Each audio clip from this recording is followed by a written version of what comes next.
Biztosan ti is találkoztatok már a HEMA-mentes termékek mellett a TPO-mentes termékekkel, illetve ezzel az állítással, hogy TPO-mentes, és talán felmerült bennetek, hogy mit is jelent ez, egyáltalán mi az a TPO, és miért jó az, vagy jó-e az, ha nincs benne az adott termékben ez az összetevő. A HEMA-mentes termékekről volt korábban egy előadásom, amit elérhettek online, YouTube csatornánkon, Facebook oldalunkon, van róla egy blogbejegyzés is a webshopon, nézzétek meg. Talán érdemes, mert ott is elég sok mítoszról és pátoszról rántjuk le a leplet, és most gondoltam, hogy ezt tegyük meg a TPO esetében is, és tegyük kicsit rendbe azt, hogy akkor miről is beszélünk, és miért fontos a TPO-mentes termék, vagy van-e annak létjogosultsága. Nagyon röviden az elején. Miért fontos a TPO, illetve a TPO-mentesség? Hát azért, mert egy tudományos álláspont szerint a TPO, mint összetevő, az heresorvadást okozhat. Hagyok időt. Igen, jól mondtam, heresorvadást okozhat, ez nem az én privát véleményem, hanem ez egy SCCS tanulmánynak az eredménye, ami ugye egy uniós szervezetű bizottság, majd erről egy picit később még említést teszek, csak röviden, de például a HEMA-mentes videómban ezt bővebben is kifejtem, érdemes azért is megnézni. Na de vissza a TPO-ra, szóval, hogy most nyilván gondolom jogosan fölmerül benned a kérdés, hogy oké, Laci, értem, tehát heresorvadást okozhat, de most így komolyan, tehát a műkörmösöknek és egyébként a vendégeiknek vajon hány százaléka érintett ezzel a kockázati faktorral? Nagyon jó kérdés, de azért még ne szaladjunk ennyire előre. Előtte talán beszélgessünk egy picit arról, hogy akkor mi is ez a TPO. A TPO nagyon röviden, az egy foton megkötő anyag, mástól inkább angolul úgy mondanám, photo initiator. Van egyébként többféle foton megkötő anyag is, a TPO ezen foton megkötő anyagoknak az egyike. A jó kérdés az, hogy miért szeretik, vagy miért használják előszeretettel a műköröm alapanyaggyártók a TPO-t a termékeikbe. Ez egy kis történelmi kitekintés szükséges, de visszamenve az időbe egy pár évet, biztos emlékeztek, vagy szerintem van köztetek, aki még emlékszik, hogy korábban még csak UV lámpák voltak, aztán szépen elkezdtek begűrűzni ezek a LED lámpák és kombinált UV és LED lámpák, amik alapvetően jellemzően Kínából jöttek, és Kínában ezt így egy ilyen óriási innovációként kezelték, mert hogy fenntartható, mert hosszabb az élettartama, kisebb az energiaszükséglete, ami tök szuper. Csak egy dolog, tehát így azzal nem számoltak, hogy amikor jönnek egy ilyen lámpafejlesztéssel, akkor így érdemes lenne mondjuk a műköröm alapanyaggyártókat bevonni ebbe a folyamatba, mert hogy nem biztos, hogy minden termék, ami addig az UV lámpában kikötött maradéktalanul, az így ki fog kötni és működni fog ezekben a LED vagy kombinált UV LED lámpákban is. És a helyzet az volt, hogy valóban nem kötött ki egy részük, és lehet, hogy ti is találkoztatok még ilyen problémával pár évvel ezelőtt. És akkor mi történt? Hát bármilyen furán is hangzik, így a kínai lámpák miatt a műköröm alapanyaggyártók egy kényszerhelyzetbe kerültek, és valahogy le kellett követni ezt a fejlesztést, és gyakorlatilag elő kellett rukkolni egy olyan kompozíció, vagy egy olyan összetevővel, ami biztosítja azt, hogy a termék mostantól ne csak UV lámpában, hanem LED és UV és LED lámpában is kikössen maradéktalanul. És a megoldást erre a TPO jelentette, becsületes nevén trimetil benzoil difenyl foszfin oxid, ilyen szép neve van, és gyakorlatilag innentől kezdve ez így megoldódott. Igen ám, csak az SCCS bizottság, ami egy angol kifejezésnek a rövidítése, ez a Scientific Committee on Consumer Safety, vagyis magyarul lehetne úgy mondani, hogy a fogyasztók biztonságával foglalkozó tudományos bizottság, ez egy Európai Uniós bizottság, ez jellemzően javaslatokat és véleményeket fogalmaz meg nem élelmiszeripari termékek egészségügyi és biztonsági kockázataival kapcsolatban, így például kozmetikai termékek, azok összetevőivel kapcsolatban, háztartási termékekkel kapcsolatban, ruhák, játékok, sok minden ide tartozik, sőt, még szolgáltatások is, tehát például tetoválás, szolárium, és a többi, és a többi. Tehát, hogy ez az SCCS bizottság a véleményeket fogalmaz meg, és bizonyos tanulmányokat készít, és így tett körülbelül 10 évvel ezelőtt a TPO vonatkozásában is, és kijött egy tanulmány, amiben azt állapították meg, hogy a TPO mint összetevő feltehetően károsítja a termékenységet, ami maradjunk annyiba, hogy elég szarul hangzik. Ebben egyetérthetünk. De azért még én azt mondom, hogy ne temessük a TPO-t, és mindjárt kiderül, hogy miért. Minden esetre az egyértelműen elmondható, hogy a TPO tanulmánynak a hatására, illetve annak következtében az Uniós Bizottság elrendelte, hogy először is egy veszélyességi besorolást rendelt a TPO mellé, ez a H361F, ami konkrétan azt jelöli, hogy feltehetően károsítja a termékenységet, és azt mondta, hogy 2013. december 1 után tilos használni a TPO-t bármilyen kozmetikai termékben. Igen ám, csak volt itt egy kis bibi. Méghozzá az, hogy az SCCS tanulmányban emögött a jelzés mögött, hogy H361F feltetően károsítja a termékenységet, zárójelben oda volt írva, hogy egész konkrétan mire jutott az SCCS bizottság a TPO vonatkozásában, és szó szerint az volt odaírva, hogy heresorvadást okoz. Szóval ez volt az a pillanat, amikor a műköröm alapanyaggyártók egy része petíciót nyújtott be az SCCS bizottsághoz, hogy értjük mi ezt a TPO dolgot, de szóval tekintve azt, hogy a műkörmösök, illetve azok vendégeinek többsége nem férfi, ezért talán kevésbé érinti őket a heresorvadás kockázata. B. A termékek felszívódása a körömlemezen keresztül eleve kérdőjeles, hogy mely összetevők és milyen mértékben szívódnak fel, ha egyáltalán felszívódnak, és C.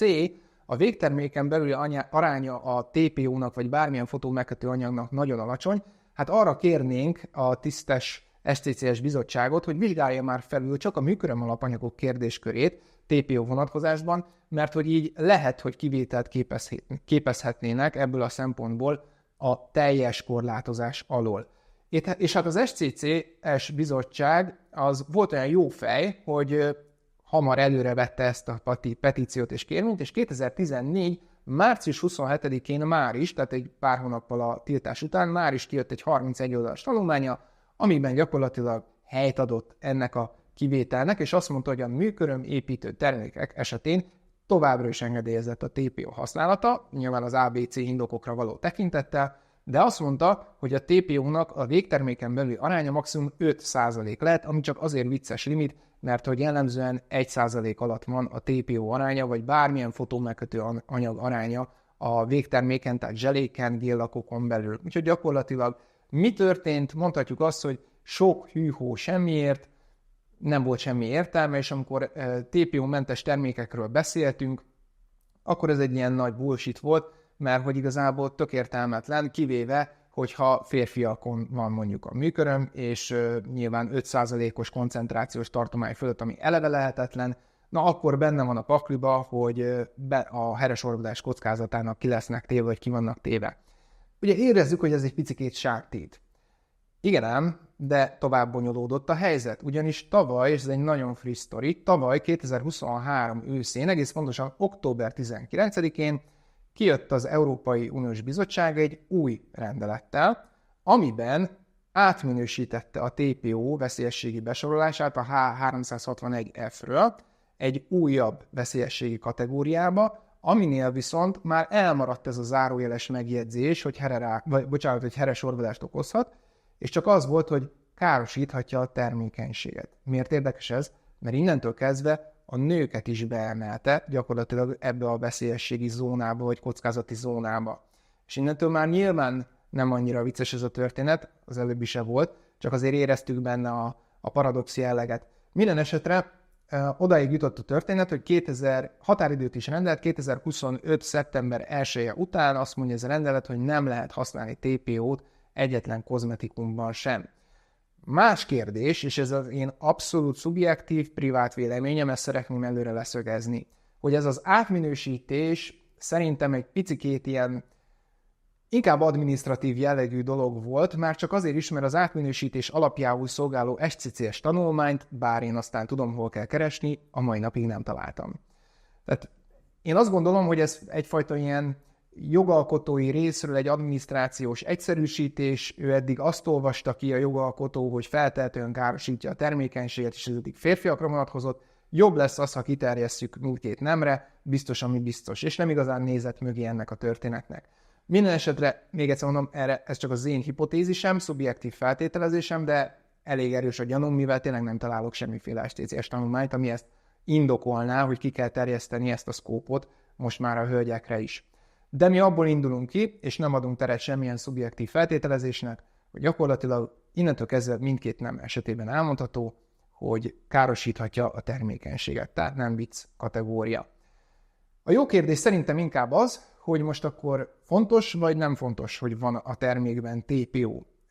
Az eddigiekből talán kirajzolódhat, hogy nagyon nehéz erre exakt választ adnom, úgyhogy maradjunk annyiba, hogy én a jogszabályi hivatkozások, illetve a vonatkozó jogszabályok alapján kronológiai sorrendben elmondom, hogy mikor volt fontos és mikor nem volt fontos. Ez alapján 2013. december 1 és 2024. március 26 között nem volt fontos, hogy van-e benne TPO, mert tiltva volt a TPO, mint összetevő, tehát elvileg nem is lehetett benne. Aztán 2014. március 27-én megjelent az SCCS tanulmány, ami kivételt biztosított a műköröm alapanyagok számára, és az egészen 2023, tehát tavaly október 18-ig életben is volt, és az azt mondta, hogy működhet, mehet a TPO a műköröm kozmetikumokban, de maximum 5%-os arányban, ugye amit mondtam, hogy sose érjük el. Ekkor mondhatni, hogy lényeges kérdés volt, hogy van-e benne TPO vagy sem, abban az egy esetben, ha mondjuk a műkörmöt egy férfi, egy úriember viselte, mert akkor bizony benne volt a feltehetően károsítja a termékenységet, zárójelbe heresorvadást okozhat kockázat ebbe a sztoriba. Aztán ugye 2023. október 19-én megjelent a módosítás, átminősítették a TPO besorolását, és kiterjesztették a hölgyekre is a kockázati besorolást, innentől azt mondjuk, hogy károsíthatja a termékenységet, ebben viszont már a férfiak mellett a nők is benne vannak.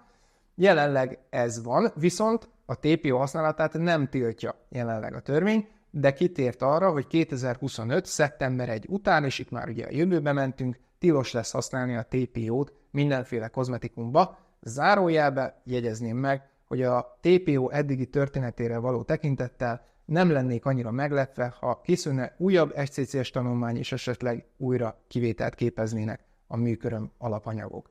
Na hát nagyjából ennyit kell tudni a TPO összetevőről és kockázatairól, meg a TPO-mentes termékekről. Hát nem egyszerű a helyzet, mondanom se kell, főleg nem nekünk ezt mind lekövetni. Minden esetre annyit még hozzátennék, ez egy fontos dolog, hogy a HEMA-mentes marketing kamu kapcsán itt is szeretném kiemelni, hogy amikor TPO-mentes termékekről beszélünk, az csak is és kizárólag UV és LED lámpában megkötő termékek esetén értelmezhető, tehát amikor olyan termékeknél olvassátok a TPO-mentességet, mint hogy fixáló, meg primer, meg fertőtlenítő, meg mondhatnék még ilyeneket, az konkrétan baromság, nem tudok rá mit mondani, mert soha az életben nem volt benne TPO, tehát persze, hogy TPO-mentes, tehát semmi keresni valója benne, mert ezeknek a termékeknek nem kell kikötni a UV vagy LED fényben.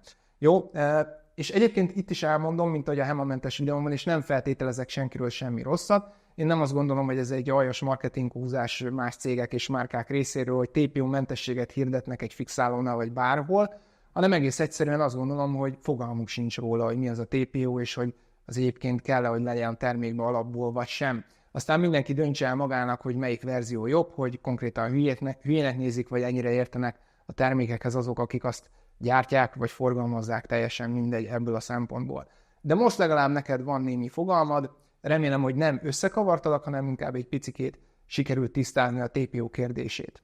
Minden esetre az még egy érdekes dolog lehet, hogy ugye említettem az érvelésben, hogy vajon a körömlemezen keresztül milyen összetevők és milyen mértékben szívódnak föl. Ez volt az érvelés egyik része, amivel végül az SCCS úgy döntött, hogy kivételt képezhetnek a műköröm alapanyagok a TPO korlátozás alól. Ezzel a témával kapcsolatban hamarosan újra fogok jelentkezni.